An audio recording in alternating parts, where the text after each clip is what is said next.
And welcome back to the 12th man. Delighted to have Colin Logue back on the show. Going to be talking Spurs United as well as Liverpool's defeat at the week, as well as online hit and getting on to the rest of the week's games. So welcome to the 12th man.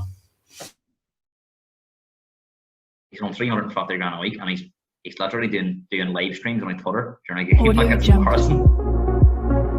It's madness, like, so it's out there getting 350 grand a week, like, not even so only one quick card for me. Like only the one Saturday.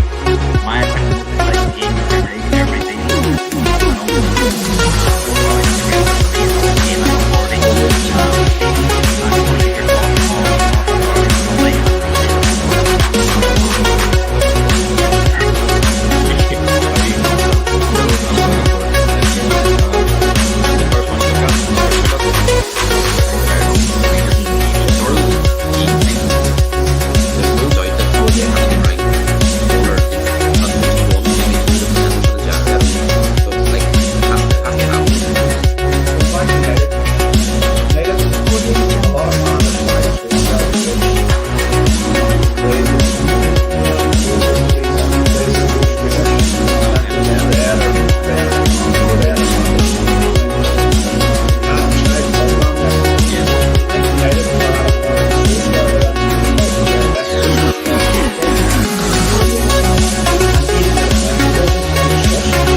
Well, Colin, the weekend is here. Spurs United this weekend. It's actually been quite a bit. It's been so long since we've played each other. No way being early in the season, and now we're coming to the end of the season. Usually you've played teams twice since. So it's quite a long layoff, and we're going to end that later on. But it looks like lockdown's coming to an end. The sun's out, longer days, brighter evenings, and we're back coaching next week. So, and as well, I think the barbers might be open soon as well. A few, so I think we can positive times are ahead. I was just, that's my first time on your new the way you've it set up there, the new sort of stream, and the introduction at the start. I seen myself there with a tight haircut, and I said, geez, it just gave me another reminder. They said, get that out of control Barnett sorted, because a few months ago my hair was nice and tight and looking sharp, so it was good. So I need to sort it out. Well, at least you're sticking to the guidelines. Some of us haven't been, but good to be back coaching this week. And it was good to sit down last weekend, Easter. Good sun. There was a bit of sun. I think it was Saturday. I finished work. Sat down to watch Leicester Man City, Arsenal Liverpool. It was great. I watched the first game outside, and then I watched Liverpool, and I thought, where's that Liverpool been the last few weeks? And then it's happened a few times this year. You get a bit of false hope with them, and you think, geez, they're on their way back, and then you get a bit of a reality check in on Tuesday. So done the podcast with Sam on Tuesday morning, and he was confident, and I actually predicted Liverpool to go on 1 as well. Did it shock you to see what happened on Tuesday night in Madrid? Was it a big surprise for you? Did you see it coming? No, it wasn't a big surprise. Honestly, God, Gary, because there was in a couple of WhatsApp groups, and boys were the exact same as you and Sam, predicting Liverpool they run all the top of Madrid. I always, and I said to you before in a few podcasts, I always go to the pedigree. Hey, I know Liverpool, brilliant pedigree as well, but Real Madrid, no matter what, they always seemed, in the latter stages, them big tournaments, they always seem to produce the goods when it matters. And I just thought, well, that centre half pairing of Liverpool, I know Real Madrid had a couple of weakened players in that position as well, but I just thought, well, that centre half pairing, I thought, you're not playing for Real Madrid for a reason. So you're obviously top, or you're playing for Real Madrid for a reason. So you're obviously a top player, and you're going to get at them two centre halves no matter what. And it turned out to be the case. They were too hot, and just even the midfield as well. Toni Kroos boy and Casemiro and Modric, wasn't it? They seem to roll back a years again. And they just that experience right at the top level is just, it always helps teams like Real Madrid. Whereas other I suppose pundits and fans are writing them off, but you can't write them off. See, some great points you make. See on the Liverpool side of things, right? See last week before the game, Dalglish, I think it was Kenny Dalglish, Graham Souness, all people were like topping Liverpool to go on and win it. Obviously, they were fans as well, and they probably have an inner belief. And as you talk about the pedigree, the Liverpool, the relationship they have with the Champions League, the whole Istanbul final coming up. But did you sense that there was a bit of delusion and believing that they were good enough to go and win it? If you look at the results from sort of Christmas to now, there's been no real consistency, and then they went and beat Arsenal, who everyone's been raving about recently, but then they come up against the Madrid and they were totally outplayed from minute 1 to minute 90. So do you think that was a massive reality check, and that everyone was saying Madrid aren't the Madrid they were 4 or 5 years ago? Everyone was saying that Bayern Munich's the top team now, Man City, PSG. Do you think that's where Liverpool are at the moment, that they're just?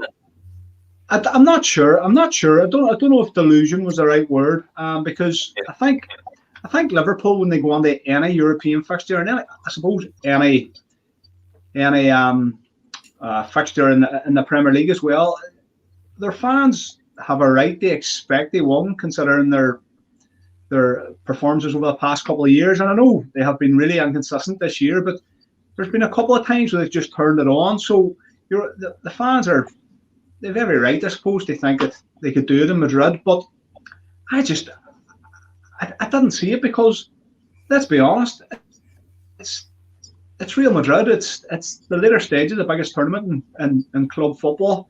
They always seem to produce the goods, and they have top players throughout their team. And see the boys who come on. You think a lot of teams would have been, maybe that were on the rest of Madrid, including Liverpool, got a real wake up call, and Madrid were serious contenders still, based on the performance they are night. Maybe. Listen,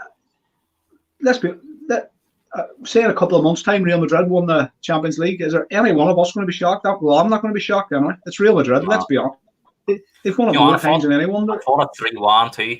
You've seen a really experienced team. They just battened it down, and it was quite, for the first 60 minutes. It was quite 65, 70 minutes. It was quite sort of end to end. I know Madrid did dominant for loads of it, but it was quite a gung-ho game. It was great to watch. Then last 20 minutes, Madrid were happy that Liverpool have the ball, and we'll just sit back now and we're going to see this 3-1 out. And they never really considered a chance on them last 20 minutes. So the sense that you always talk about, pedigree, experience, Madrid are a team that cannot be written off. Oh, you can't write them off. I'm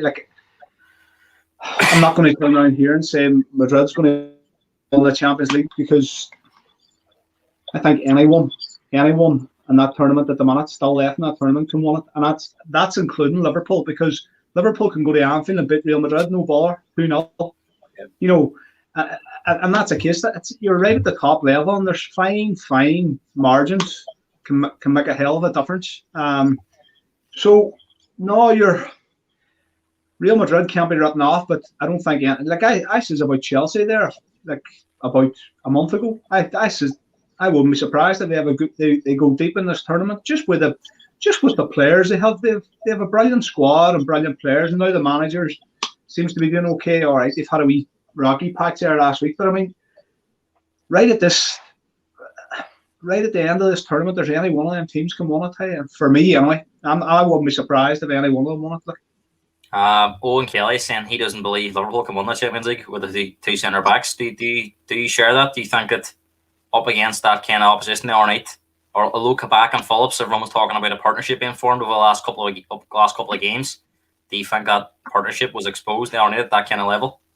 Yeah, definitely was exposed. There's no doubt about it. But It still wouldn't surprise me if they go 1 next week, or is it next week? I think it is. It still wouldn't surprise me, and I can see this man's point as well that they can't one up them 2 centre halves, but I think they can. I don't think they will, but I still think they can. It's one of them competitions. It's sometimes the best team doesn't always win it, but do you think with Liverpool right at the minute that a lot of these, everyone's talking about what's going wrong with them, and a lot of people are talking about injuries, and no doubt that's definitely had a knock-on effect.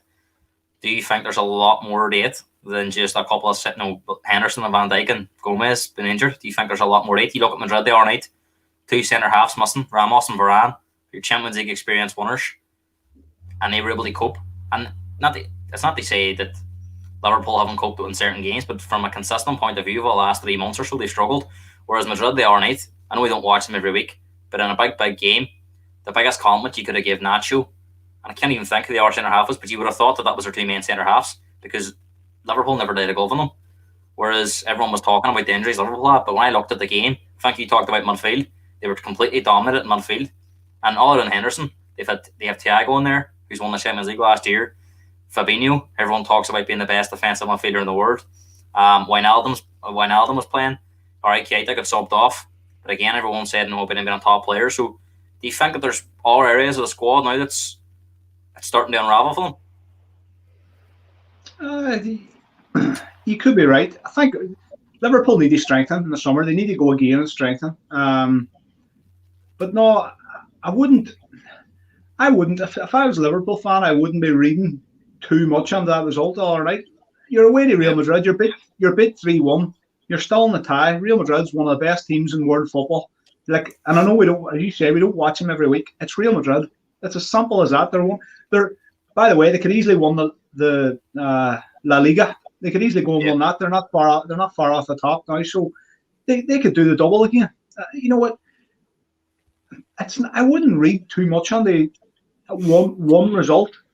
If Liverpool go, it mightn't happen, but if Liverpool go and beat them in the second leg and get through now to the semi-finals as the Champions League, then everybody will forget about that. And by the way, I know there's no fans there, but Anfield's, for me, probably not this year, definitely not this year, but it's the toughest venue in world football for me. I've always said it. Especially with the fans there, but I know definitely not this year. I'm not going to hold my hands up for that. But no, this is going to sound madness, right? This is going to sound a bit mad, but this is the sort of what I've looked at over the last, obviously analysing them on this year countless times. Games I've seen them in. I watch a lot of Premier League football, Champions League football, and Liverpool tend to everyone's on live. But Liverpool seem to be on at a time where it's always like they're the main game, or they're always, they're never 12 o'clock on a Sunday. It's always bang, 4:30, 5:30, even 8 o'clock on Saturday night. So I usually always see their games. And the game on Tuesday night, I couldn't believe. Well, I can believe it to a certain extent because it's been happening a lot. But I can't believe that Klopp hasn't changed the way they play. They set up for the same for every single opponent. Call me, I'm no top level coach, and I'm no great pundit, but they've become very predictable, and I'm not sure if it's arrogance or just stubbornness, but he approached that Madrid game as if he wasn't playing Madrid, as if he was playing any ordinary team. Madrid have got 2 of the best passers of a ball in world football, and midfield and Cruz and Modric. They've got bags of pace up front. If you look at the two wide men, and that first goal they conceded. Just one long ball over the top. How many times have we seen that over the last few weeks where they caught out with a long ball over the top? Do you think at the minute I know he's won them great. He's won them in Champions League. He's won them in Premier League. Liverpool fans are some of them are very, very, they won't criticise him at all. Some are. But from a neutral point, do you look at that and go, is he getting the best out of that squad at the moment in terms of what he's got? Is he playing to the squad strengths? He's lost Van Dijk and Gomez. Van Dijk's strong and powerful. Gomez has got a lot of pace. You look at them 2 boys; they don't have great pace at all. Alexander-Arnold's all right. We'll talk about him defensively in a moment, but he's always that far up the pitch. He's never in position. And then Robertson as well. He looks really, really tired. So he's playing a back four they're struggling with the deal with balls in behind, but he refuses to change that. So they took a lot of flack, them defenders. But do you sympathise with them in terms of the way Klopp's playing? They're not getting any protection at all. I kind of think about it the other way.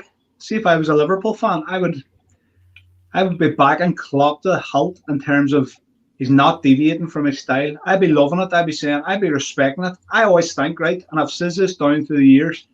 See if you think of the top teams, right? And United's not one of them. Elite, United is an elite club, but they're not an elite team at the minute. They Yeah. change their style all the time. They suit the opposition. You think of the real top teams. Liverpool, over the past few years, never changed their style. You think about Man City. Do you think Man City ever changed their style under Pep Guardiola? Maybe tweak here and there, but they I always. It's understand that, always right? I understand that, but it's okay when you're winning, not when you're lying seventh in the Premier League and you're possibly going out of the Champions League. That's when it comes under fire. I think the difference in it, Colin, right, is if you look at them last year and the year before, right, they're front three, press defenders. They force them on the mistakes. If they somehow get out of the press, their midfield won the ball back very quickly. So Alexander-Arnold and Robertson were always high up the pitch. Therefore, they didn't have to do that much defending. But if you look at their games now recently, especially the other night, Alexander-Arnold had to do a lot more defending. And he actually seen it. I think I seen a video with Jamie Carragher and Micah Richards. He doesn't even know how to position himself to defend because he's not used to doing it. So again, do you think that it's great the way that Klopp's got a certain way of playing and it's won them trophies, but at the moment, it's not working. So he has to change something. Well, he might be stubborn. He might not see an alternative with the personnel he has, and in terms of the injuries he has. So he might just say that attack is the best form of defence for him, and that's the way he sees it. I find it hard to question Klopp. I understand, I can see that because he's won trophies, and a lot of Liverpool fans agree with you. And I just find, like, I'd be delighted if I was a Liverpool fan. Klopp was still doing what he's doing, and I would trust him and back him 100%. Gary, we could be sitting here next week. Liverpool could be in the semi-finals of the Champions League, and they could be in a couple of weeks' time in the top four with all 100%. The problems. With all the problems he's had throughout the year, we could really be. I always try and see a bigger picture and be pragmatic about it, but I can see what you're on about. They've struggled throughout the year and he hasn't tweaked it. He's just been stubborn and hasn't changed his ways, and he's went at teams and he hasn't tried to soak up a bit of pressure and had teams in the counter attack, and maybe change the formation at times. But for me, if I was a Liverpool fan, I'd be saying I'd be quite happy with it, because I always try and look and say, right, I know it's not happening this year, but I always say, right, I'm happy to have a bit of patience until next year. And if that's the way you want to go, our manager, Jurgen Klopp, if that's the way you want to go, I'm happy to back you. Instead of... I understand that, because it's loyalty goes a long way in football. And I can see that you're very... But, like, when a team wins successfully, it is very hard to criticise, especially Liverpool. He went 30 years without the league. He delivered that. He won them the Champions League. But you look at and I just don't think it's a problem this year. I think they'll have the same problem next year, because I look at the midfield's aging, the forward line's aging. I don't think they can do what Klopp wants anymore. So I think, as a whole, he's not getting the best out of them players. Because if you look at that midfield, I know Fabinho's come back in, but it's apart from Henderson, they've had the majority of that midfield fit. Thiago's come in, it's not really worked out. And the forward line's been fit all season, apart from Rudy Jota. So do you think that it's the players just can't do what he wants anymore, and that if he's going to keep playing this way next year, he's going to have to change a lot of personnel? I don't think anyone can argue that he has to change maybe 3, 4, 5 players in the summer. I don't think anyone can argue that the most hardened Liverpool fan. How difficult that?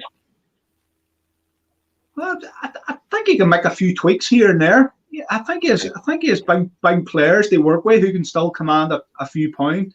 Like, you look at Naby Keita, hasn't really delivered, so he might still command a few pounds, and he can tweak that. You have obviously Van Dijk and Gomez and Matip they come back on. That's not too shabby. And then I don't know about the front three. But well, take Jota out. He's going to be there next year. I think you could see a change maybe in 1 or 2 of them. And who knows? He might go out and sign a worldie. These Liverpool fans just love this. Would you still have Mourinho if Klopp was available?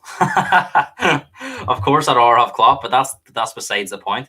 And again, I think Klopp's system and his style relies on the players having the players. I think he needs younger players now. I don't think he can get that. I think that squad that he has at the minute is in decline. Colin says I could be made to look like a fool. They could turn that game around next week, pitch 3 or 4 past Madrid, and go on to finish in the top 4. But I'm looking at the performances more than the results, and they look very one-dimensional. If you look at them home defeats at home, there's games where they just dominate the ball, and they don't really have any creativity. And then when they come up against a top side like Man City, who beat them 4-1, Real Madrid the other night, they didn't even see the ball. Therefore, they had to do a lot more defending.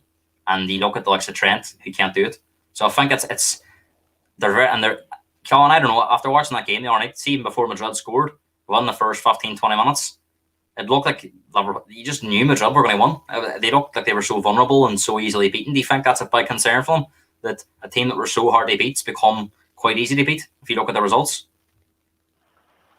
Oh, Klopp will look at that, no doubt, as well. But I go back to that back four. When you're going to one of the top teams in European football, that back four was going to be exposed. Quebec and Phillips, come on. Exactly, but that's why I think that Klopp would have knew that himself. So why did he not maybe drop that line back further, and make it a bit harder for Modric and Kroos to play them balls in behind? You know, why not do that instead of being naive and arrogant and possibly just stubborn? I'm just going to play the same way as I do for every other game. But sure, that didn't work. So I just don't see how even the most loyal Liverpool fans have to be looking at that and going, this isn't right, the way we're setting up. Listen, he got it wrong. He got it wrong the other night. He has to hold his hands up, but he might get it right next week. That's one to watch. It's one game, you know. Like them players, that front three of Real Madrid. Let's be honest, they could they're a serious threat, and they could give problems to the best back four in European football. So I'm not sure I would read loads and loads on that. I know they were outplayed and they were outclassed, and Madrid had too much experience, but and Real Madrid might well have that next week, but Liverpool could. Do you know what? I'll tell you, I actually looked at it right. Liverpool have had a lot of great comebacks over the years. A lot of miracles, as they've been talked about. You know, the Barcelona 3-0 down to AC Milan. I actually think this will be the biggest, because they've no fans at Anfield. I think if you have the fans on, it gives them an extra advantage. But I do think with that, it's going to be. I can't see that defense keeping a clean sheet. So I think they're going to have to score at least 3 to take the extra time. And I'm not sure at the moment they're capable of doing that as a team. Maybe I'm just reading into too many recent results. But to me, looking at last year and 2 years ago is gone now. This team has proved in the last 4 months they're not that team anymore. You know, you can't go through a spell this bad and then go back to, you know, if it's 4 or 5 games, fair enough. But we're talking how many games now? We're talking since Boxing Day already. You know, so, and they've not won a home game since. So it will be very much an out of the blue result. And I actually think if they do turn this around, it's the best they've ever done. And I will hold my hands up and say, you know what, I got it totally wrong last week, but I just don't see it. I don't know about you. I'm not saying they're definitely going to turn it around, but it wouldn't surprise me in the slightest. I would be shocked. Klopp's not stupid. He sees what's happening with the squad. He sees there's a few things not right there. Even throughout the season, Mo Salah's body language hasn't been spot on as well. And Big summer. I know a lot of people's talking about Kane and stuff, but Salah's body language is concerning, and he's talking about Spain and stuff. He's only got 2 years in his contract. There's going to be something happening in the summer with him, I think. He's either going to sign a contract or be moved on. Klopp needs to be back, Gary. He has credit in the bank. I think it's a crossroads now for Liverpool in general. Are they going to back Klopp and bring in all these younger players, or do they go, do you know what? If we don't finish in the top 4, do you know what? You've really even with the injuries, you've underachieved massively. We're not going to change. Maybe not going to change. We're going to change a couple of players, but they're going to keep the bulk of the players. They might look at it and go, do you know what? Klopp's system, his tactics, his style's not the best for these players anymore. Do you think there's a possibility that the board might go for a cheaper option? They possibly bring in a new manager and keep the bulk of these players together? Or do you think they will back up? They might well do, but I'll tell you what, see, in my humble opinion, they'd be absolutely crazy to get rid of Klopp. No matter if he doesn't finish top 4 this year, they would be crazy not to give him another I don't know, even to Christmas or give him another year to see if he can get back to the levels that they were over the past couple of years. Because I'll tell you what, Gary, see if they do make a change, every club in European football would take him. You seen it with Pochettino when he became available. PSG run, these things, and now it looks very stupid. Spurs, they're struggling with Mourinho, and PSG, he's just going to Barcelona on 4-1. It's going to Bayern Munich on 3-2. So it is very judgmental just to get rid of a manager right away. I just think that if they're going to keep Klopp, they're going to have to back him, bring in younger players, and because I don't think Klopp will change himself. I think he's got a certain outlook, working hard, being very hard to beat. Not so much. I don't think Liverpool over the last couple of years, although Van Dijk's made a great difference. If you look at Alexander-Arnold over the last couple of years, he hasn't had to do a lot of defending because they're so dominant in their games. So I think they need to get back to that. If you want Arnold as a right back, you have to be dominant in football matches because defensively he's not up to it. We've seen that. And Colin, obviously, two of my favourite pundits and probably two of yours is Carragher and Neville. And there was a fascinating debate last week on what Gareth Southgate might do in the summer. So I'm going to pass it to you now. If you're Gareth Southgate, do you take Trent to the Euros? All day long. Yeah. I take Trent and I take Aaron Wan-Bissaka. So you'd leave out James, Walker and Trippier?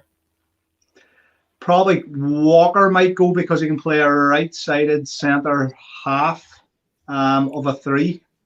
So what? So obviously that's what it would. You know what? I haven't thought about it properly. I might revise that. It probably could be. I hate to leave Wan-Bissaka. Walker's going to be a cert, right? I think Walker and Trent.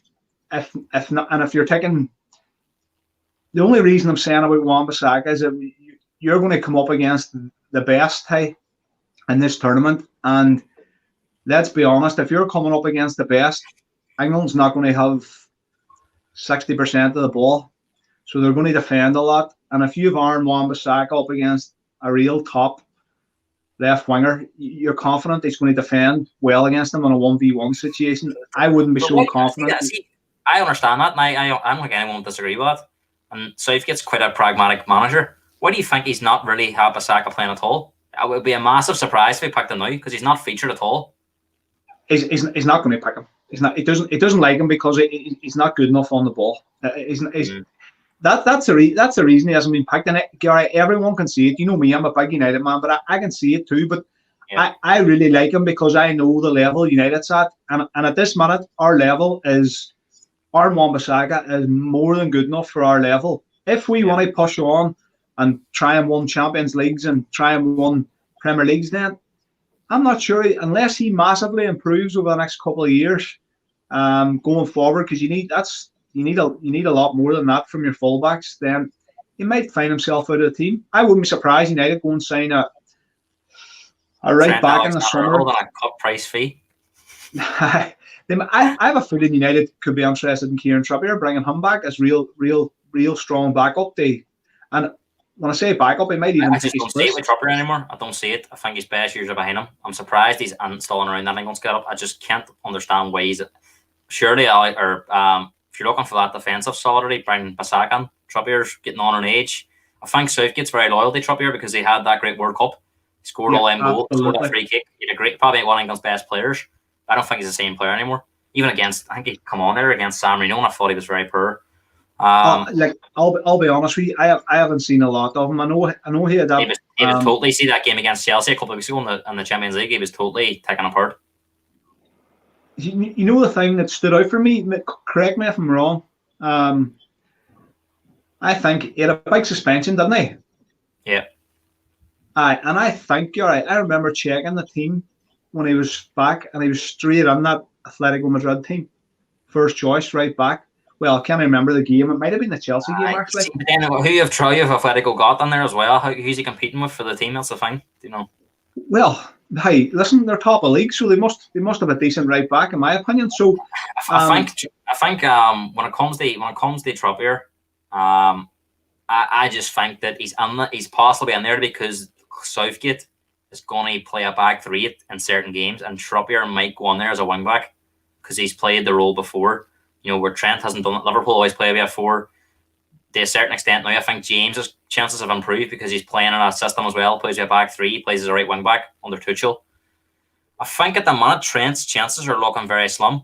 He's obviously there was a lot of criticism of Southgate for leaving him out against that recent the recent qualifiers, and that's it now until the summer.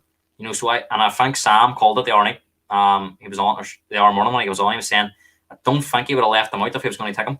I just don't see why he would have done that. I think he's just done it now, so it wasn't a big circus around it in the summer. The way was it that year Walcott was left out? The year Walcott was left out, there was a big circus around it. Whereas I think now it won't be a big shock if Trent is left out. Possibly more of a shock now if Trent was included. And then obviously what happened the other night, probably the worst night of Trent's career in terms of he was all over the media. Just that couple of days before there was the night before there was the big Neville and Carragher debate, and then obviously that happened. So if you can sort of get in the Gareth Southgate's mind now, do you think Southgate's going to take him? It's a great point. I think Neville did make that point the other day about dropping him now, and it doesn't look good for him. Good for him come the final squad. I don't know. I think it's a big one for Southgate to leave him out, especially now if Trent goes on, has a really strong end of the season. He might play his way back in, and who knows? He could easily have a strong end of the season. I just find it really difficult to leave a player of that quality out of your squad. Personally, I would take him. But I wouldn't start him I wouldn't start him in any of the games. I think that if you're chasing the game, maybe bring him on. But the fact, are they going to have 5 subs the Euros? If they're going to have 5 subs, I suppose that makes it a bit easier to get him on the pitch. But if you've only got 3 subs, you're probably not going to change a right back for a right back. That's the only thing. But he might still take him, but I think Walker's going to be his main right back. And then it'll be interesting to see who he runs on. But just on Trent the other night, I seen the chatting about the Carragher and the Richards thing. They do that. They be on that CSS Sports channel, and they were analysing the game, and they were talking about body position, and he doesn't know what way to position himself when he is defending, probably because he hasn't had to do a lot of it. So do you think that's a part of a game now that Trent's going to have to study? Because you see now Liverpool are not being able to dominate games that we used to be, so he's having to defend a lot more than he used to. So do you think that's an area Liverpool need to address with him? I think so. You can rest assured. Gary, the fine details of top football, yourself. I would say opposing managers, top teams coming up against Liverpool, they're going to look at that area and look to expose them, because we've seen time and time again he's definitely vulnerable. They're 1v1, and he's definitely vulnerable. His positional sense is probably not quite up to scratch. But again, I always see that he's young enough to improve that. There's no doubt Liverpool will come out in front of everybody in public and say they're happy with him, they're delighted with him. But there's absolutely no doubt as well, and behind the scenes they'll be working on things. Absolutely, you can't keep going on and making them same mistake. He mentioned some great things there. He's a young player. He's a Liverpool free player. He's going to improve. Of course, he'll improve. He's going to learn from mistakes. One thing he doesn't deserve is online abuse. Racist attacks. Not just him, our players. We've seen it this week. Sanchez had a shocker for Spurs last week against Newcastle. He was subjected to abuse. It seems to be the thing, Colin, almost like a trend now that and it's their own fans doing it. Well, I can't even call them fans, but they're supposedly their own fans doing it. Is this we've seen Henry making a big statement there a couple of weeks ago saying he's coming off all social media accounts until it's scrutinised the way copyright is. Colin, if I put on a video now of Gary Neville and Jamie Carragher discussing that for a 30-second video, say that you hadn't seen it, my video would be removed right away for copyright, and it's fair, but what harm am I actually doing? Whereas you can now make up a fake account, go on and racially abuse a player with no ramifications at all. So do you think that this system now, Twitter, YouTube, Facebook, Instagram, everything needs to be needs to be clamped down, because at the moment they're not being regulated properly. You can't actually write like cunt, but you can write C***T, and then Twitter can go, we don't see anything. No, there's obviously a machine that runs it, can say, "Oh, we don't see any racial abuse here," and anything like that. But obviously there is, but they're just not using every letter. But they can start out, and it's so obvious to the person they're saying that they. So, is this something that needs to be sorted out? Of course, it's absolutely despicable, isn't it? Hey, it's week after week now, and Gary, I'll give you one word to answer this question. Why are they not clamping down on it so hard? One word. It's money. Like, it's just they're not going to exclude millions and thousands of trolls. They're not going to do it. They're making bucket loads of cash, and it's absolutely despicable. Do you know the way I see it too? I see it, the more attention these trolls get, it just gathers pace. That's the way I always see it. I think when they see that a high-profile player's been... Do you think some of these people are loving it that Henry's coming off? I suppose they may be looking at it and going, this is massive. They're looking at it a lot. I actually believe that. I actually believe that these trolls are loving that they've made a high-profile player come off social media, and they'll continue to do it. They will. I have no doubt in my mind, because it's such a big thing now, and rightly so. It's blowing up right throughout football and the world. Everybody's talking about it, and it'll carry on because everybody's talking about it. It will. And the only way to stop it is these big companies clamping down on it. And I don't know. They only have to regulate their accounts. They only have to do something, because I've seen a lot this week. It's probably the most I've seen action from clubs. I've seen a lot of teams are boycotting it. They're like specific times their players were coming off. I don't know if they were coming off permanently, but they were coming off temporarily, as like maybe for a couple of hours they make a stand. But that's probably not enough, because after a couple of hours you're back on again. So, and then it's do you know what? Players don't usually reply to messages anyway, as far as I know. I mean, I don't think they're sitting after the game replying, but they probably read everything. You know yourself. Somebody sends you a message, and good or bad, you always read it. You might not necessarily reply to everything, but you do read stuff. So they're still reading them. And you know what? You might not get a response, but if somebody wants to, if Marcus Rashford scores a hat-trick on Sunday, and some young United fan wants to send him a message saying you were great today, loving it or whatever they want to message, it's lovely for Rashford to be able to see that. He might not have time to reply to it, but he still sees it. But if Rashford's not on social media because he's afraid to be racially abused or attacked, or somebody saying something about his family, that's spoiling that chance for a young fan to maybe send him a message. I absolutely agree. Yeah, like I've my oldest boy has just went on. He's not allowed on Facebook or Twitter or anything yet, but he was on. There's a whole big debate going on Snapchat, and I've completely made him aware that anything he writes, have a serious think before he puts down anything and sends something. Like a message, any message at all. If he thinks it's anyway could be construed wrong, just don't send it. But these boys, these faceless trolls all around the world, just don't care. They don't, and it's going to happen. It's going to happen. It'll happen now. We'll be talking about it in a few years' time. It's just going to be all the time. There's going to be millions of people all around.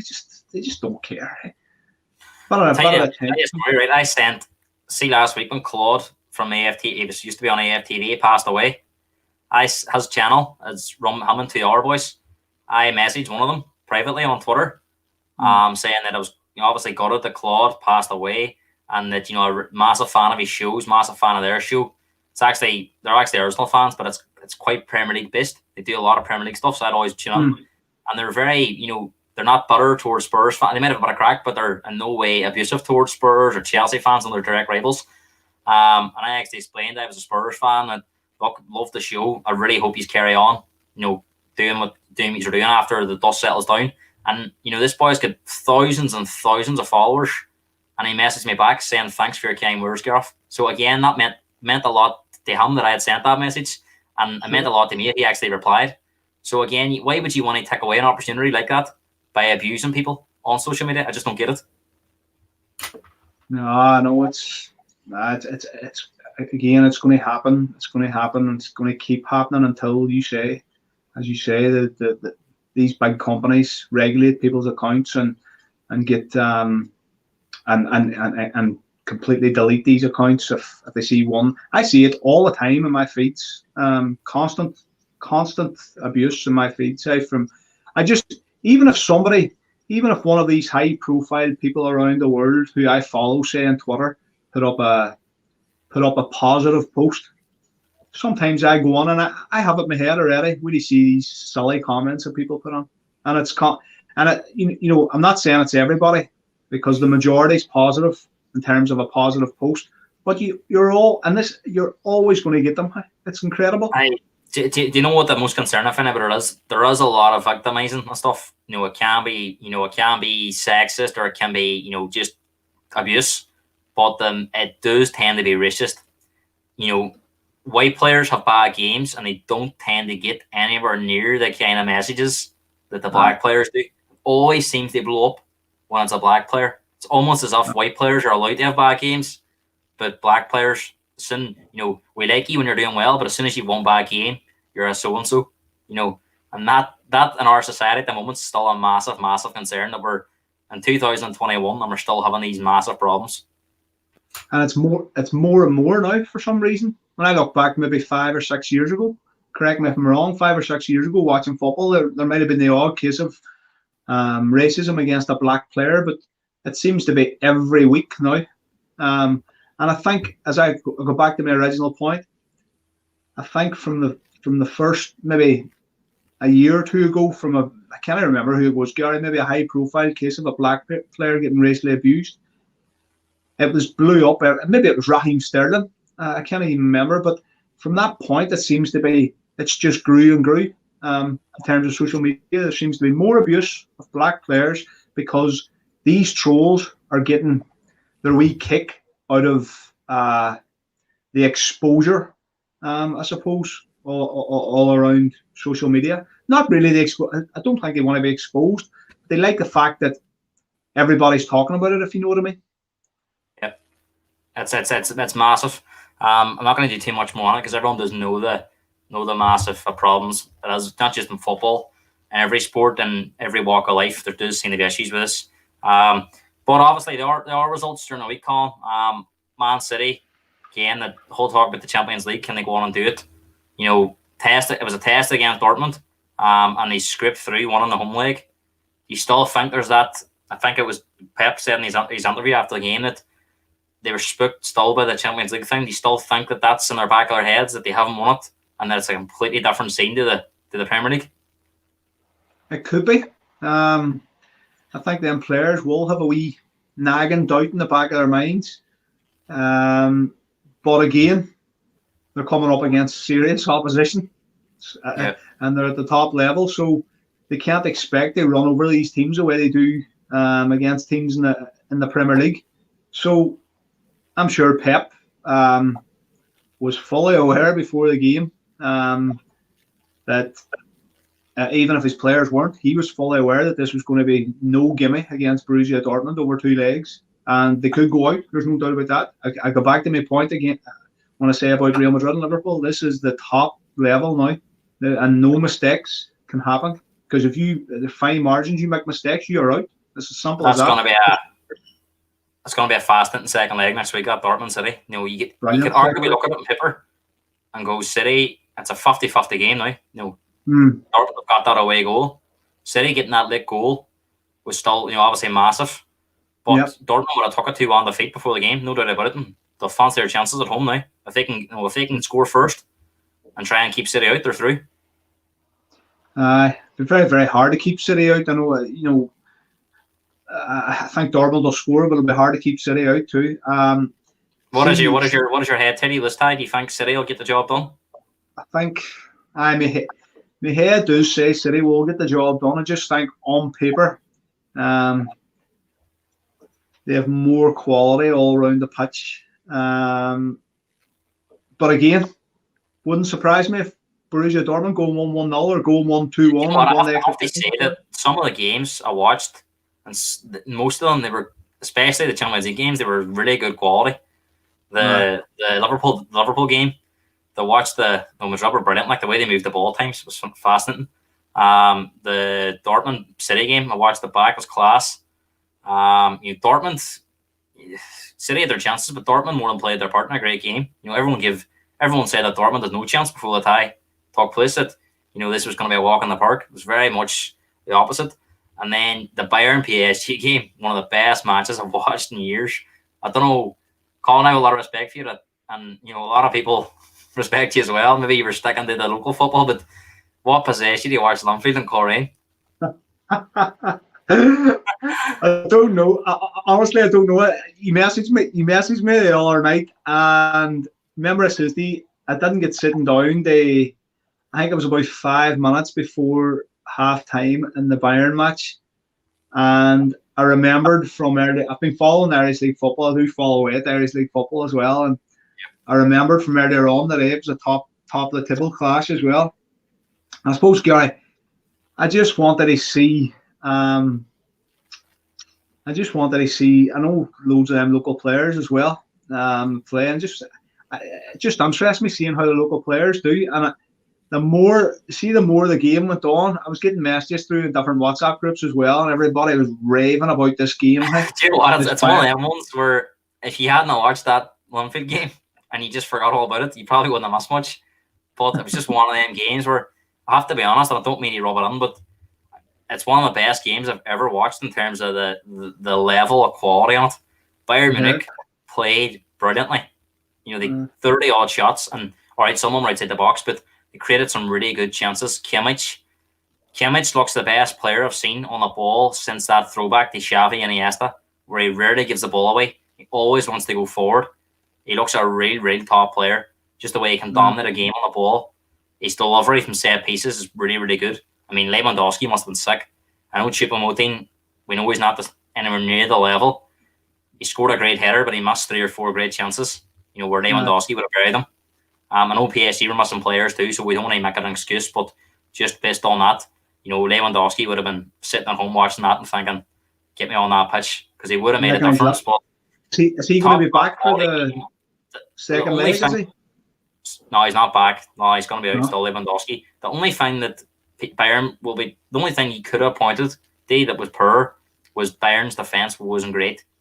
But then you say that, and PSG only created a couple of opportunities. I think they 4 or 5 shots and scored 3. So from that point of view, because Bayern had so much dominance, PSG really had to be clinical when they got their chance. And when they beat that press, Mbappe, a lot of talk about Mbappe, Haaland, but Mbappe was ruthless the other night. Pace, power, finishing. Neymar looks to be getting better with age as well. He does a lot of rolling around that no one's a fan of, but his vision's improving. He's playing off that striker role. He's just on behind the number 10 role. He's getting into them pockets where none of the top players can only find them. Just under them pockets where he can affect the game. It was a top game. Really, really enjoyed it. And you know what? A lot of people will be looking at it too and thinking there might not be dominant in football matches, PSG, but there's no better team in that European competition set up better on the break to counter-attack than PSG. With the pace of Mbappe, Neymar, and Di Maria. But I've seen the extended highlights of that game, and I couldn't believe what I was watching. It was basketball at times. It was just chance after chance. And I will say this, that's not over yet as well. Bayern could easily go there and do the job. We know how good they are, but Jesus, that Mbappe boy is just absolutely ruthless, deadly.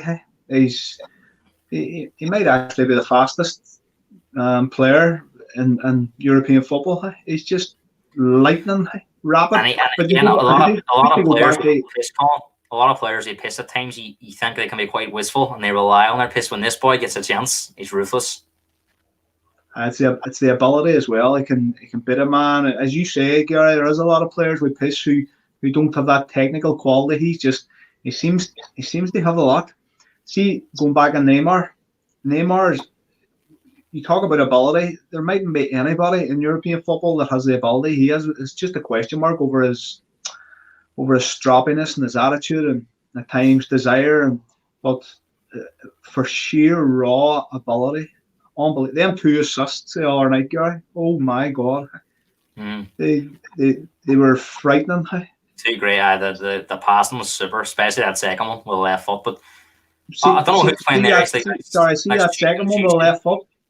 That second one with left foot was amazing. But see the first one, I don't know if you remember. The pass.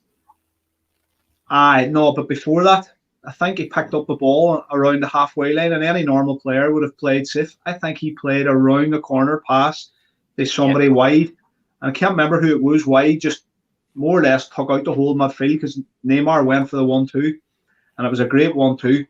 But Neymar started that 1-2 by playing that sort of risky round the corner pass, and I can't remember who opened up their midfield with a pass on behind them. Can't remember who it was, but it was a great pass. And then Neymar was running at their back four, and it was an easy, well, not an easy slip, but it was, as you say, the way the pass was lovely. And do you know what? Colin looked at that too. See, over recent seasons when Bayern got back to 2-2, PSG would have crumbled. I don't know where maybe Pochettino's coming in. He's quite he's at Spurs when he come in. They had that resilience about them, and what sort of dwindled towards the end.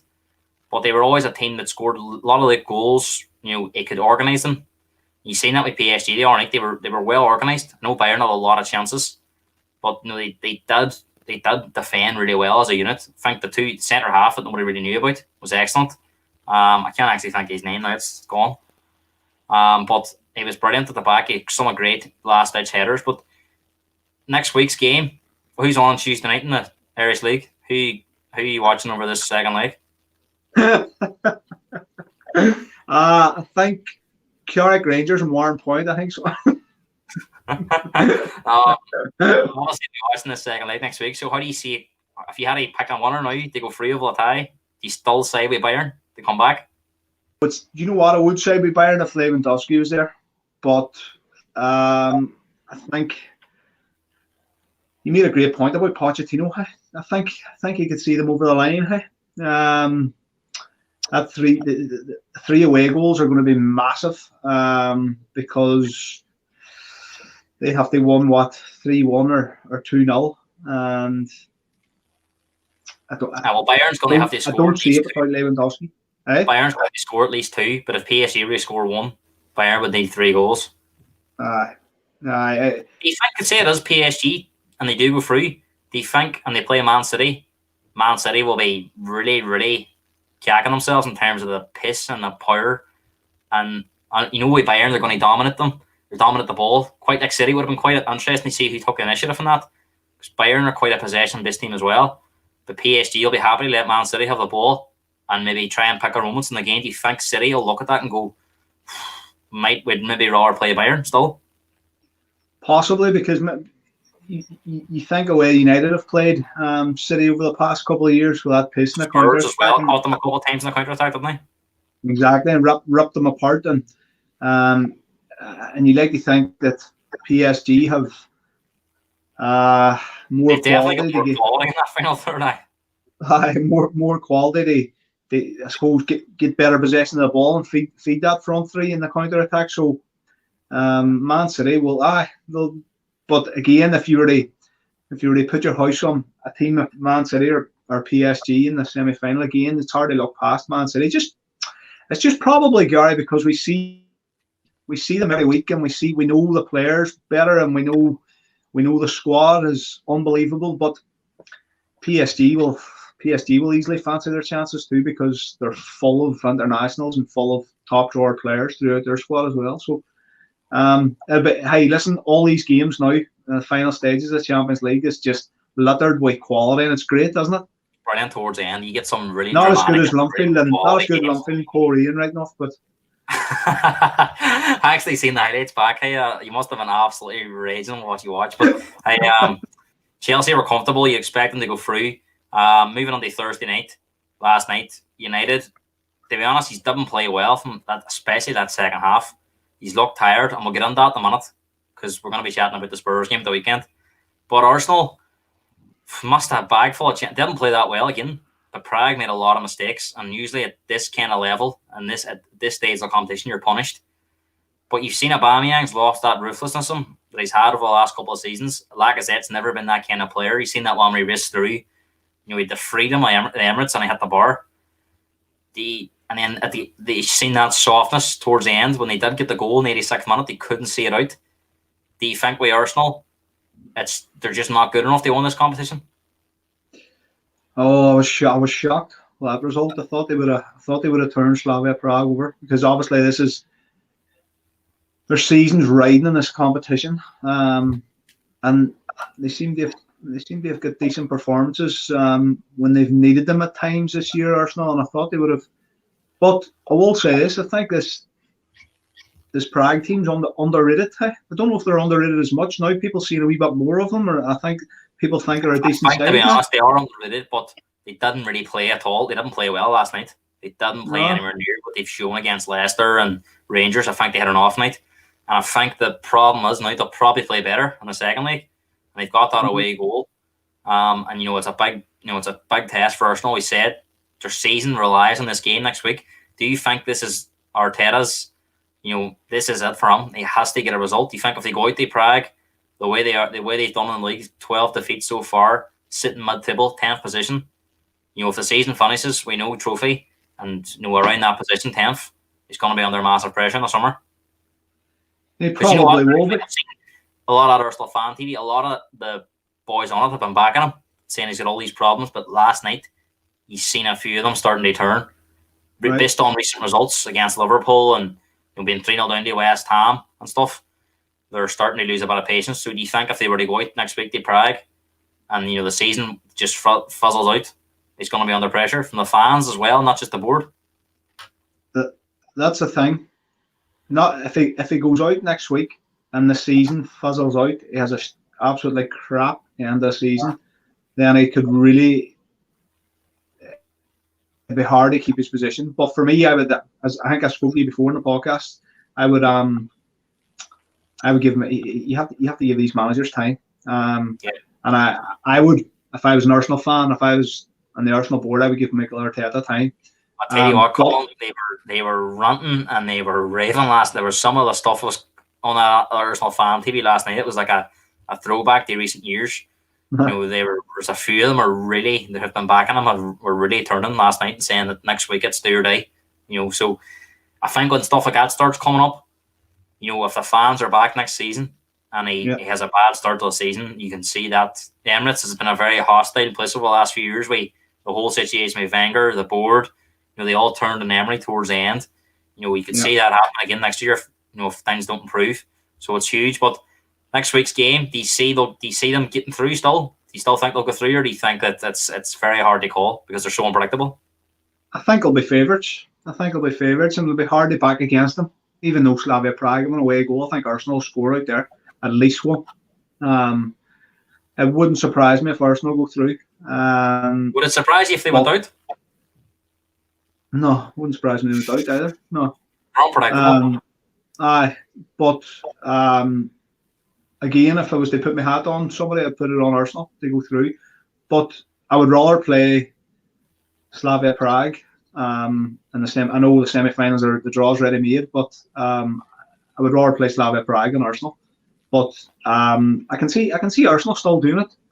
Again, I go back to the point. I think it's been a massively strange season for almost every single club. Flip-flop results from one week to the next. Nobody's really been, apart from Man City, massively consistent. It's almost like you have to give a lot of managers not a bye ball this season, but I think you have to look at it and take it for what it is. That it's just been one of these seasons where nobody could account for. So I think if he does go out, I think if Arteta goes out, Gary, he does need a strong end of the season. No matter if he finishes top 4 or not, I think he needs a strong end. If he goes out and he has a terrible end of the season, you might see him away, because as you say, them fans will just ramp up the pressure then. I would keep him, but I would keep him. No, it's a fascinating point, because a lot of people have been saying, about the season, making it difficult for teams. I look at the West Ham thing. I tell you before about David Moyes. He's been in there. He's only been in since last Christmas, and he's getting a tuner to them players. And Lingard's done well, but even before Lingard come on, they were doing really, really well. But maybe West Ham are one of them teams that's benefited from maybe not having fans in the stadium. So it's whatever way you want to look at it, and we've talked about it before, so I'm not going to say too much. But I still think you still have to recognise when a team's underachieving and when a team's doing really, really well, regardless of everything that's happened this year. Agree with that. But United last night, Colin, watched a bit of it, especially the second half. I was bored to death watching it, to be honest. Do you think United at the minute they're just running on empty? They're getting leggy in games. We've seen it against Leicester. I think Solskjaer's having trust problems with some of the players that he feels he can't really rest Fernandes now after that Leicester game. Has to play him even against Granada. Van de Beek, maybe you mightn't see him again now unless it's a Premier League game towards the very end and second place is confirmed. But he's struggling to rotate that squad now and keep the same quality. So do you think, although Spurs have been a lot of negativity around them at the moment, that result last week was poor, but just taking all that out, the fact they've had a full week off, do you think Spurs are in a better position coming into this game? The fact they've had them extra days off? I think I actually just says this to my physio yesterday. He was on about the Spurs game, and I says, "Geez, let's get through this one first, this Granada one." And he goes, "Geez, I forgot about that." And I says, "What do you think?" He says, "What do you think about the Spurs?" And I says, "Well, Spurs will have a wee bit of an advantage. United have travelled to Spain. They've more miles in their legs. They went very strong last night too. Very strong lineup. It won't be that different on Sunday."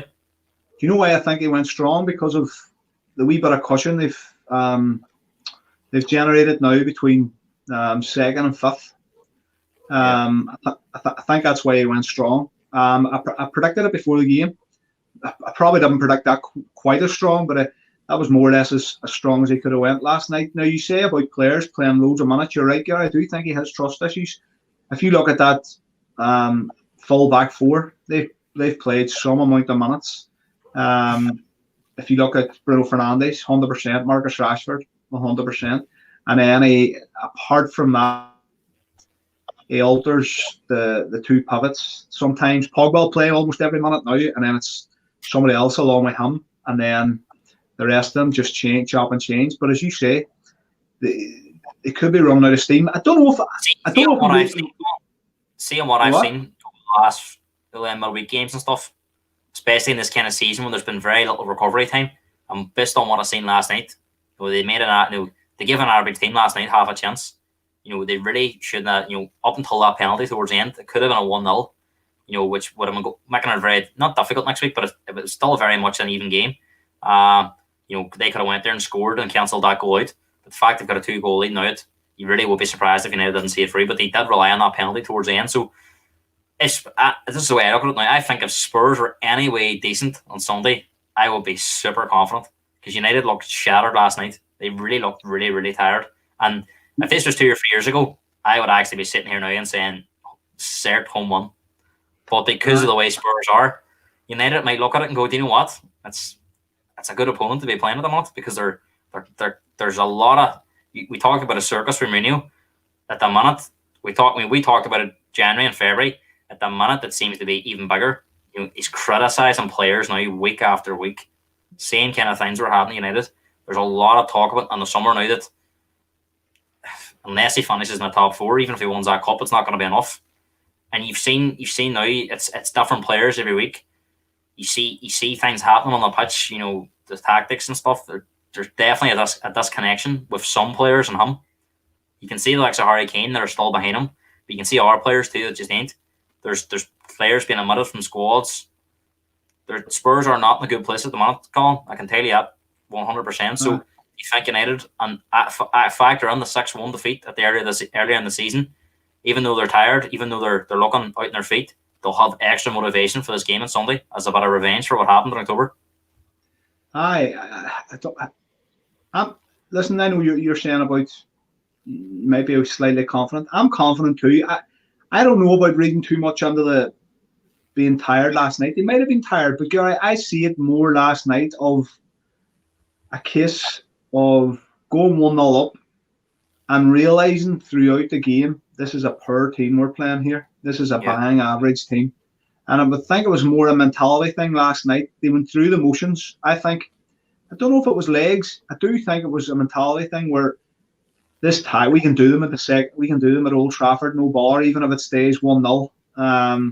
And they probably gained a wee bit of energy by seeing United's, I suppose, attitude. to the game, and I know United got away with at the end there, 1-2-0, but I think 1-0 would have been more than enough as well, because United will make changes now, because I think Solskjaer and everyone else would have seen how bang average this team is. So coming away from that, I'm hoping they're not leggy, and if they're not leggy, I don't see us losing the game on Sunday.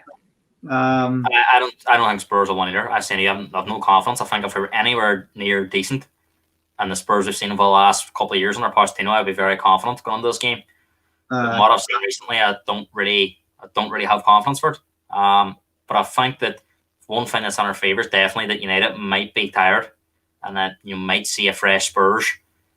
You might be ready. The predictions now, Colin. First game tonight, we're not going to see it. We're straight on a Zoom call after this. We're Maiden City, so we'll not see it. But Fulham Wolves, hey, it's not often you get a Friday night game. You want to enjoy it, but the opportunity's been taken away from us tonight. So Fulham Wolves, how do you see that going? Two of them don't score many goals. I don't see Fulham beating Wall. I'll go a draw. I'll go either 0-0 or 1-1. I actually done the same. I think it'll be a draw. I'm going to go 1-1 as well. Good game to start tomorrow. Man City, Leeds. Leeds only play one way. They're safe in the league, so Leeds will be. They're going to play with even more freedom now. They're sitting at table, probably too far away. They push for European spots, so they're really just playing now for the fun of it, which should make them even more exciting to watch. So, how do you see this going? City cantering towards the title. Do you see it's been a very favourable fixture for them in terms of Leeds? They'll open up and they can maybe take a bit of frustration out the other night on Saturday. I'm hoping it's a good game. I'm hoping, obviously, I want Leeds to get a result, because just to even have a wee sniff of making things interesting. Not the league's over, but I know I have it in the back of my mind. If City can lose a couple, they're not going to. Man City will make numerous changes after midweek and won this game 2-0. I'm going to go 3-1. I think City another 3 points closer to the title. 3 o'clock. Really, usually the 3 o'clock game on Saturday is the worst all weekend. But for some reason, it's never usually a top 6 team playing it. But they've Liverpool against Villa. So again, another great game at 3 o'clock tomorrow. Liverpool haven't won at home since December, actually against Spurs. 8 games in the league since. The last 6 have been defeats. Is this it? Is this the day they break the Anfield record? I think so. I just think Aston Villa too are in that position, aren't they? Where they Grealish is possibly out now for the rest of the season. I'm saying that could be a big England. I've seen that today. I read that he's supposed to be back this last 4 or 5 weeks, and he hasn't quite made the pitch. But no, I see Liverpool having a wee snuff of seeing if they can get into that top 4, and I see them doing the business against Aston Villa. I'll actually go 3-0 or 3-1, 3-0. 3-1. I'm going to go. I think it'll be tight, but I do think Liverpool will get that one. I'm going to go for a 2-1. Liverpool 1. Palace Chelsea at 5:30. Palace safe as well.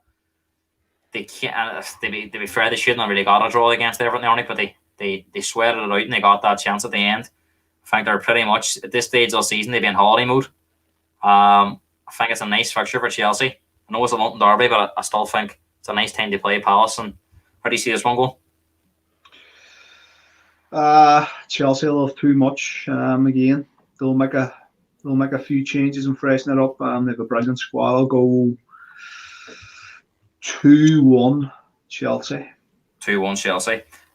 Moving on to Sunday, Burnley Newcastle. How do you see that going? I'm going to 2-0. I'm going to go 1-0 Chelsea as well. I think they'll have enough. Burnley Newcastle. Burnley Newcastle. What a cracker! I know. I see Burnley. I know they're still scrapping for a few points. I think they'll have too much for Newcastle. Sean Dyche always seems to get results when he needs them. I know Newcastle showed a wee bit of fight in their last fixture, as far as I mind. But no, I'll go, and I think Callum Wilson's back as well, but I still fancy Burnley. I'll go 2-1 Burnley. 2-1 Burnley. I'm going to go 1-0. West Ham Leicester. Big game for West Ham. top four is because every game's a cup final. Leicester as well. We're looking over their shoulder. How do you see this Massive game going? for both. Massive game for both. Leicester will be if it opens a clean up if West Ham go and take 3 points.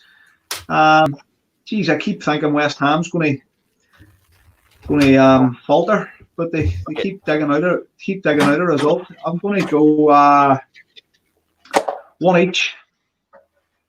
You see a 1-1 draw? 1 each. 1-1. I'm going to go.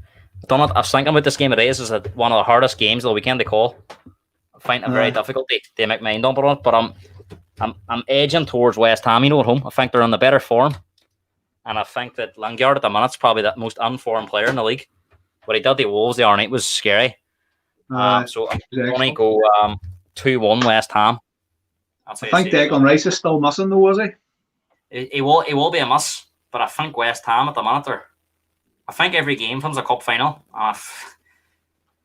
They're going to come under. You've seen over the last. They've been quite organised. We talked about Moyes. He organises teams. You've seen when they've got in front over the last few weeks, they've been very, very nervous. I think that's something that you're going to see. But I think on the other hand, Leicester as well around this time of year is going to be nervous. I'm really looking forward to that game on Sunday. I think that'll be a cracker. It'll be an excellent. West Ham too. I just think if West Ham go and win that, take 3 points, they will really fancy their chances because I think our fixtures are fairly favourable toward the end of the season now. Big one, 4:30 on Sunday. Spurs United. How do you see it going, Colin? Because I don't know what way Spurs or what way United will turn up, I'm going to stick with my team and say I'm not going to sit in the fence and say a draw. I think we'll shade it 2-1. 2-1. Do you know what? I think it's going to be another case of Spurs taking the lead and not saying it out. I think that Spurs might start the better because of United might be a bit tired, and I think you might see them maybe getting an early goal, and then Spurs being very defensive and maybe let United come under the instead of maybe pressing on and running them on the ground, letting them get on the ball, letting them play, and then all of a sudden they might get a bit more confidence, and all of a sudden when you have the ball, I don't know why it is, you don't seem to feel as tired. So I think that'll suit them. And then I think with Spurs, you're guaranteed a mistake somewhere. That defence at the minute's a disaster. So I'm going to go for a 1-1 draw, and that's my honest prediction. I think that's what will happen. I don't want to sit on the fence. I'd love to sit here and say Spurs or, I think if United weren't in the Europa League, I would probably go United, but I think the fact he's playing the other night might help us. I'm going to say a draw, but do you know what, Colin? I think it's a must-win for Spurs. I think if they don't win this, top four is going to look increasingly difficult. What do you think? I think you're right. I think you made a great point earlier about the 6-1. I completely forgot about it because we've obviously done well since it, but I think it's a great point. Then players will have that in their mind. They'll want to rectify that, and Solskjaer, without a doubt, has to mention that as well. So with that in mind, I think there's a wee bit of motivation there for United. They go and give everything for this game because that really seals it. I think if United go and get 3 points, that really seals the deal. But if United loses, I'm a wild man. I'm United at times because they go and lose this and then go and lose another one. Then suddenly it drags a few teams in then, and there's a fight for the last 6-7 games. Then to try and cement that top four position. But I know United's looking good at the moment. Even if they were to have a bad run, I still think they've too many points ahead of our teams that they're. You would think so. So I think they'll be all right. But it's funny, like everyone was talking about after that first game about Mourinho being back and Solskjaer was under pressure and how the times have changed. This is a huge game for Mourinho. I honestly think, if they don't win this, it's all in that cup final. I think top four's gone. He's down to one game that they try and salvage the season. So United, sometimes United players they fell that way, and and a lot of United fans like yourself, who don't like Mourinho, they'll be really pumped up and hoping that United, obviously 3 points is 3 points, but there's extra behind this that we could really put Mourinho under that last. He's in his coffin if if he loses this one. So do you think as well that adds more drama to the game? Possibly. I think every time now them players that United come up against Mourinho, they'll be thinking that. There's a bit of bad blood, definitely, with you look at Luke Shaw and possibly Rashford was called out a few times by Mourinho, and they'll want to put one over him. There's no doubt about it. It didn't end too well. If I was one of them players, anyway, I'd be saying let's put a nail in the coffin for this man. When's the final now? When is it? Geez, I know. Hey, it's been so long. Since January, but 2 weeks away. Oh, 2 weeks away. Gee. Well, let's see. That could be a real big bit of motivation for them players to try and make the team for that final as well. So that could be a good thing for you, Gary. I think the way if Man City get free against Dortmund, they're going to have either Bayern Munich or PSG 2 or 3 days after in the first leg. So again, City's going to be torn. City's going to have to make some big decisions. Either side of they've got the semi-final next week as well against Chelsea. With that second leg coming up against Dortmund as well. So City are going to have to. Pep's really going to have to. They trust that squad over the next few weeks. They've got some really big games and they have to manage it properly. And do you know what? The one thing that gives me hope is that City are going to have a slip in one of these games. I think you've seen it against Dortmund the other night. They give Dortmund a chance. They're not going to be. They can't play at their best every single one of these games against top level opposition. My thinking is maybe Chelsea will beat them in the semi-final, or they'll lose the Spurs in the final. One of them two might be the potential slip.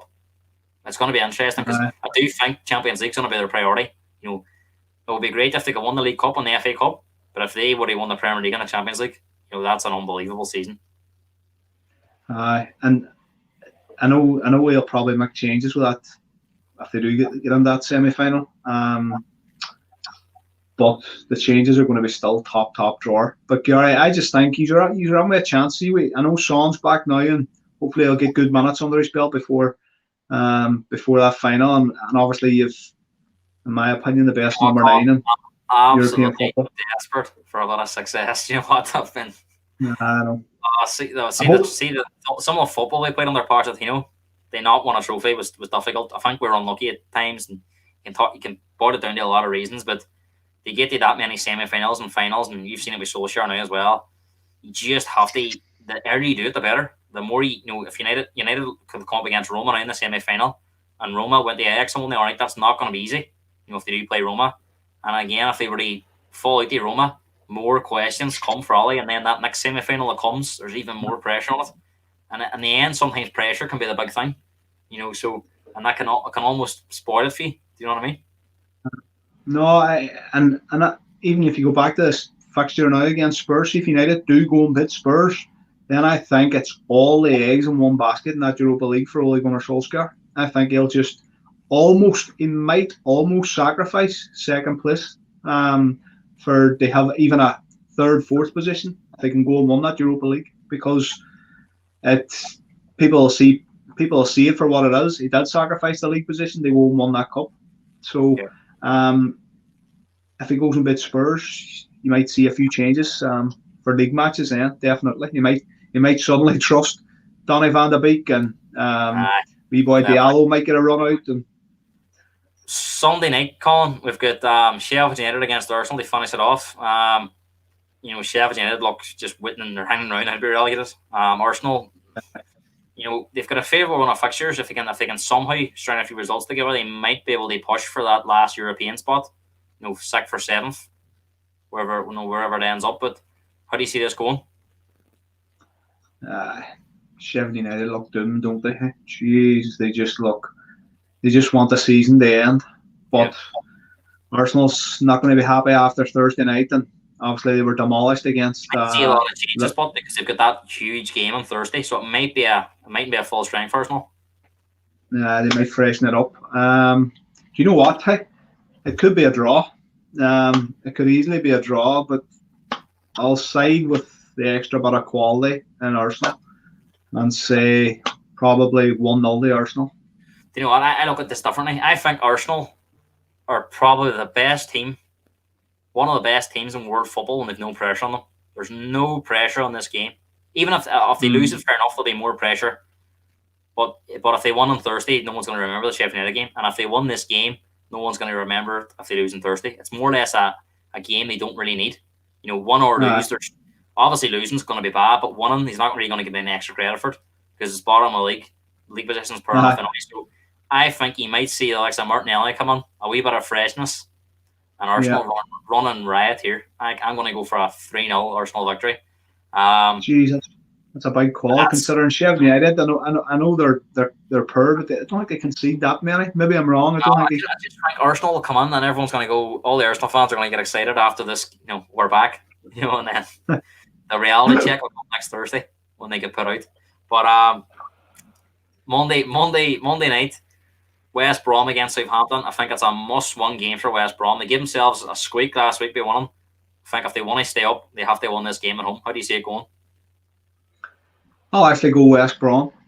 Considering after that 5-2, their confidence will be really, really high. I know Southampton had a good result too. The last, I think they came back and won 3-2 that day. They were 2-0 down in their last fixture, as far as I mind.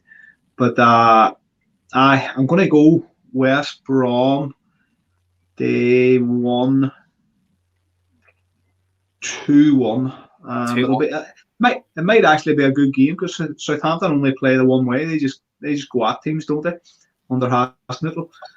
And West Brom if they try and win the game. So 2-1. I watched Southampton last week against Burnley.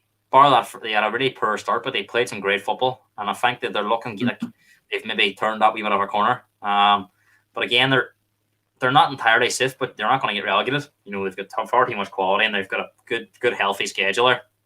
Or a good healthy advantage. They only need a couple more ones to be guaranteed safety. But I think that they're going to be far too strong here. I think, Ward-Prowse is a really underrated player.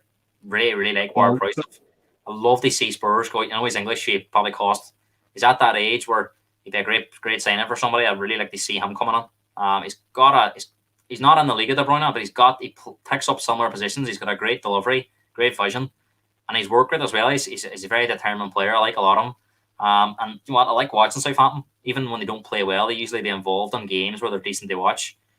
I spoke about Hasenhüttl before. I don't think he's top level manager, but in terms of being a great team to watch for neutral, Southampton are definitely one to follow. So I think they'll win this one. I'm going to go 2-0.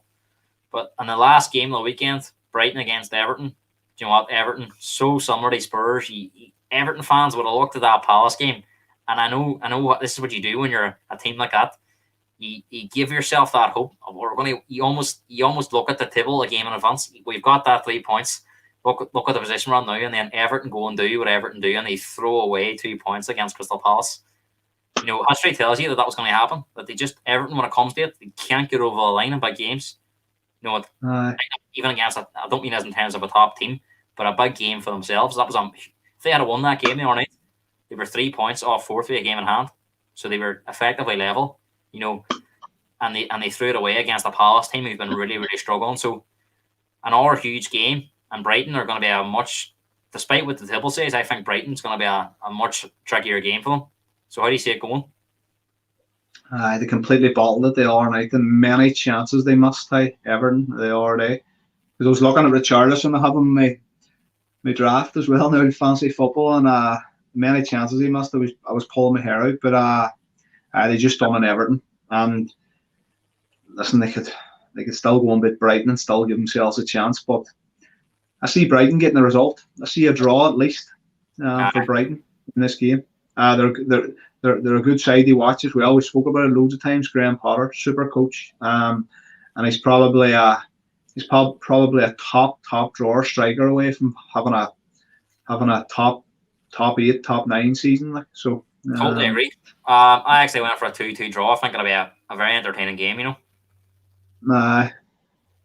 One each. I'll go. Just they don't concede much as well, Brighton, as far as I know. Colin, obviously, we're going to have to go now because we're dead in the show, but we're going to be on the Zoom call now any minute. But before you go, what's your top 4? What's your prediction between now and the season? Who do you see get down there, and who do you see missing out? Oh, jeez. I know I've said in the past, I've seen Liverpool making a charge for it, and I've seen Chelsea making a charge for it. that Chelsea result the other week there was a spanner in the works for that prediction against West Brom. Do you know So what? definitely there's You look at the fixtures, and West Ham have the chance of a lifetime. They have a really, really long opportunity right now, and they've got a player in Lingard who, I mean, I've said it this week watching him. Obviously, he was a player that lost a bit of confidence, but I did not think he was this kind of. He had this level of performance in him. Some of the things I've seen from the last few weeks, incredible. I'll hold my hands up to you, guy. I'll hold my hands up to you. Like I completely read him off. I read him off because I can't believe that the piss at times he's running away from 4 or 5 players there on it. You know, incredible. I don't think he'll play in the United's team every week, but he could play. It could be a good squad player at United. But just before he left to go to West Ham, he didn't get that much minutes because his quality was shocking. That's why Solskjaer ran out of patience with him. But he's just got a new lease of life. They've obviously given huge confidence at West Ham, and he's shown what he can do. I can't believe some of these performances. I'll hold my hands up. I suppose I knew he had that quality from years ago, but it just because of some of his performances towards the end, United. But I think he's up to even another level at West Ham at the moment. Shows you what confidence can do. He's been and the backing of David Moyes, who obviously really likes him. He's been outstanding. Hey, hats off to him. So let's just say United and City top 2. Who's third and fourth? Yeah. Leicester have brilliant fixtures too, I think. And I always thought they would maybe fall away. Wouldn't surprise me if they still did. Can you imagine if it was Leicester and West Ham with all them top teams have missed out? Like Chelsea, Spurs, Liverpool, Arsenal. Incredible. I think Leicester will sneak in because of their fixtures, and then I think it's between Liverpool and Chelsea. You think West Ham will fall away? I don't. I do. I'm going with pedigree. I just don't. I think they're getting results with the skin of their teeth, and I don't know if it can last. I've been saying that a while right enough, and they keep getting the results. But and fair dues to them, and David Moyes has been awesome in getting them results. But can it last for the last 7-8 games a season? I'm not sure. Incredible. Hey, Colin, thanks a million. Really enjoyed it. Some really, really good chat and some really, really good points. We're straight on Zoom call now with Maiden City. But I've got Callum on here on Tuesday and our regular. We're going to be looking ahead to that big game for Liverpool. Callum's going to tell you why Klopp should be backed and why he's unsackable and why every Liverpool fan that's turned against him needs to check their heads and why there's no dangerous team in the Champions League. So don't miss that. But Colin, thanks very much, and I'll see you now literally as soon as I get off this again. Brilliant, Gary. Cheers. Thanks a lot.